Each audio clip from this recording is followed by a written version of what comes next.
জামাত দেখে নাই, হয়তো বাধ্য হয় না ওনাদের জামাত দেখার। আমি জামাত দেখেছি। আচ্ছা, আমি জামাত দেখেছি 1971 সালে এরা কি তাণ্ডব করছে এই দেশে। কথা বুঝেন না? জামাত এই দেশে যারা 71কে স্বীকার করে না তারা এই দেশের রাষ্ট্র ক্ষমতায় আসতে পারে না। তাদের কাছে 71-এর অনুভূতি আছে, তারাই এই দেশ চালাবে। শেখ হাসিনা 16 বছরে আমাদেরকে যা দিয়ে গেছে, মনে হয় না আরো 50-100 বছরে কেউ দিতে পারবে। আমার মনে হয় না।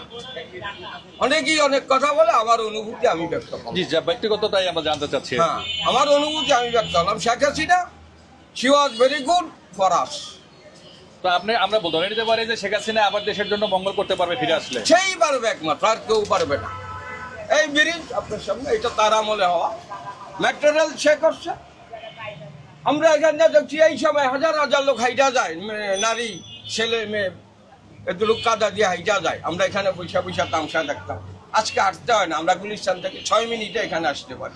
কিন্তু আপনি যেটা বলছেন এটা সত্য, কিন্তু বিএনপি সরকার আওয়ামী লীগ সরকার তো দুর্নীতিও করছে। দুর্নীতি, যেই সরকার পদচ্যুত হবে সেই দুর্নীতি করে।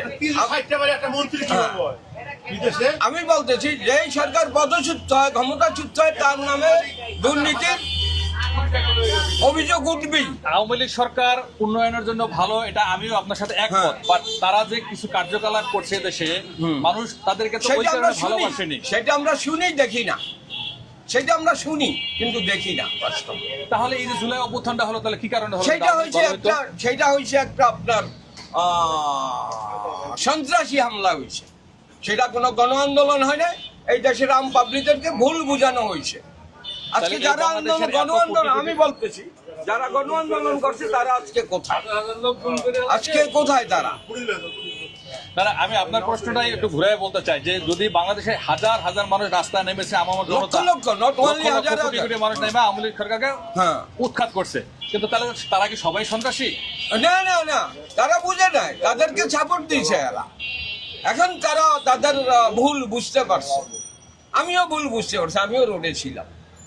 কারণ ওই সময় আমরা আওয়ামী লীগ বিরোধী আন্দোলন করছেন। আওয়ামী লীগ বিরোধী আন্দোলন করছি, তো পরে দেখলাম যে না, আমাদের উনিই ঠিক ছিল, ওনার সাথে বিশ্বাসঘাতকতা করছি আমরা। এখন যদি আপনার এই কথায় আমি আসি যে 5ই আগস্টের পরে আপনার মনে হলো যে আওয়ামী লীগ ঠিক ছিল, নিশ্চয়ই 5ই আগস্টের পরে আপনি এমন কোন কর্মকাণ্ড দেখে এটা বুঝতে পারতেন, সেই কর্মকাণ্ডগুলো কি?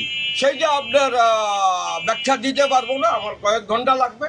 তো আশা করি আমি বলবো না, আমি চাই না আমার উপর মব সৃষ্টি হোক, আমার উপর মব আসে। দেশের আইন শৃঙ্খলা পরিস্থিতি এখন ভালো না, মোটেই ভালো না। আমরা মব কাকে বলে আমি জানতাম না। What is mob? আমি কিন্তু লেখাপড়া করা, আমি গ্রাজুয়েট। অ্যাকচুয়ালি মব কাকে বলে আমি জানতাম না, এখন জানি মব। এই শিখলাম 5ই আগস্টের পরে মব। ধন্যবাদ আপনার মন্তব্যের জন্য।